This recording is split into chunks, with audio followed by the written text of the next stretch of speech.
Okay then, tubers, we are reviewing today or unboxing the MSI Optix MAG27CQ LED gaming monitor by MSI. I don't know if I just said that, probably did, but yeah, let's get it open and see what's in the box. So this is how not to unbox the product. As you can see, it just kind of flops out. I couldn't get the polystyrene out of the box, so I had to do it upside down. Right, as you can see, I've put the stand together with 3 screws. It's a metal and plastic design with a bit of cable management. I'm just going to blow through all these things because at the end of the day, you all know what a stand is. So it's got a nice MSI logo on the back, but it's a metal construction at the bottom, metal mostly in the middle and the top, and with plastic kind of trim on it.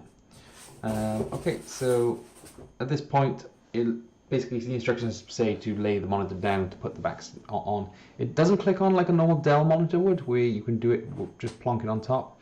There is actually hooks about halfway in the VESA mount, and that's how it connects to the stand. So you can't use a traditional like stand mount on this. I believe I didn't see any VESA holes, but I could be wrong on that one because I didn't really look.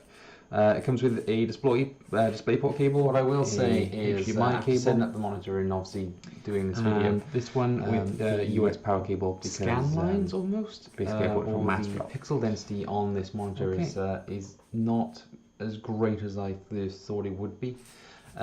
Before I was using an LG IPS 27-inch ultra wide, and basically, as you can see in these images, they do appear to have a lot of horizontal lines on everything. I believe that's down to pixel density. This, by the way, is a VA panel. It obviously is an IPS. I wanted to get the 1 millisecond response time, but the color reproduction on this is actually very good. That concludes our unboxing for today. I will do a follow-up review in a week, I believe, on this. Basically, at the moment, I'm about 8 out of 10 happy with it.